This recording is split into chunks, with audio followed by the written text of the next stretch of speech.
much for the kind invitation to give this interview at EuroPCR 2021. My name is Stephan von Bardeleben. I'm the head of the Heart Valve Center in Mainz, Germany.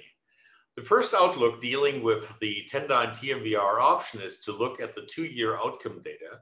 And the first results I may present to you is the possibility to reduce MR, which is very pronounced in the replacement system. You can see that coming from a 3+ and mainly 4+ population at baseline in 100 patients, in 92% at 4+, with ROAs of more than 0.4, we're able to completely invert this and get to 99 and at 2 years to 93% non or trivial MR, which is one of the highest efficacy we see in mitral valve treatment. Looking into the transcatheter options at 2 years in the clinical benefit, which is more and more a focus of the therapy, we see that the patients gain a huge New York Heart Association class improvement, coming from 2/3 being in class 3 and 4 with symptoms at rest or at only mild exercise. And they also invert to about 80% being in class 1 or 2, where they have no symptoms at all or only at high-grade exercise. So I think this information is very informative for the beginning, and we can now switch to real-world commercial experience.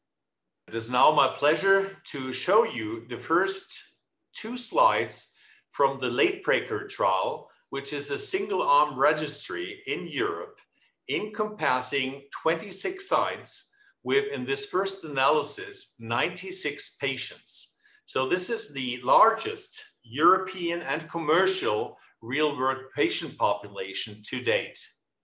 They indicate a very typical high-risk population, as you can see by EuroScore 2 of 8, by a significant rate of diabetes in 30% of the patients, 62% of the patients having coronary artery disease.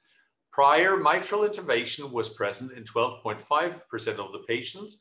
And as with TEER and other mitral studies, atrial fibrillation or flutter was present in 70% of the patients. What is also interesting is to look at prior hospitalization for heart failure that was present in 70% of the patients, and elevated BNP as well as anti-pro-BNP levels that reached or exerted COAPT trial levels. What is interesting in this first commercial experience is that actually the MR etiology was by 30% primary, secondary versus mixed was 42 and 29%. We had adequately sized ventricles with a systolic diameter of almost 5 centimeters. MR grade 3 or 4+, even in this real world scenario, was 94% with a significant ROA that was beyond several TEER studies.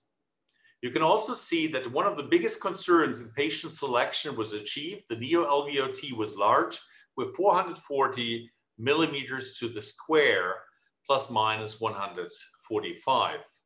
You can see that perioperative mortality was very decent with 0%, and we had an MVAR technical success and device success implantation in 100% of the cases, with a majority of 96%, again, like in the first 100 patients, in MR non or trace.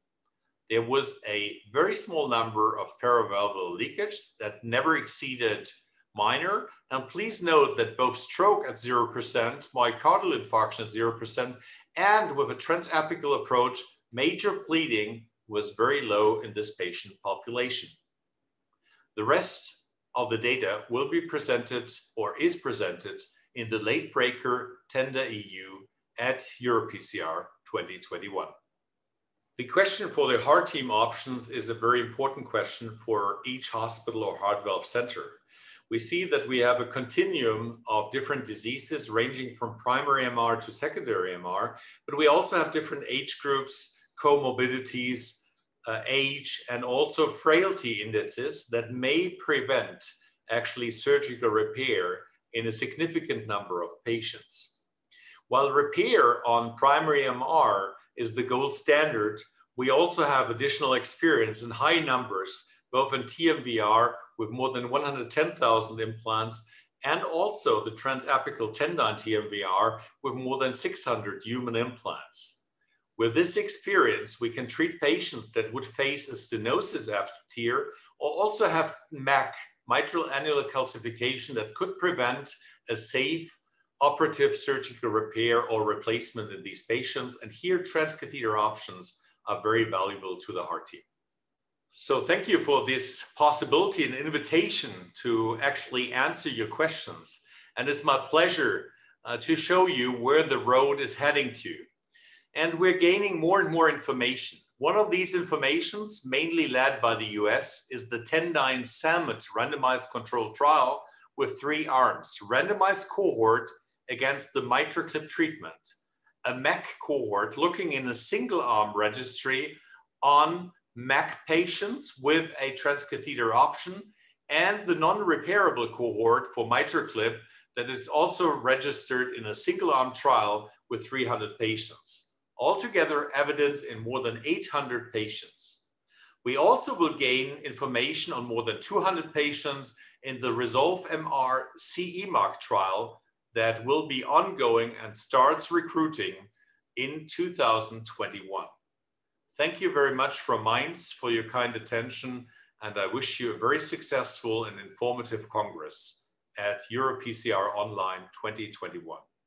Thank you very much.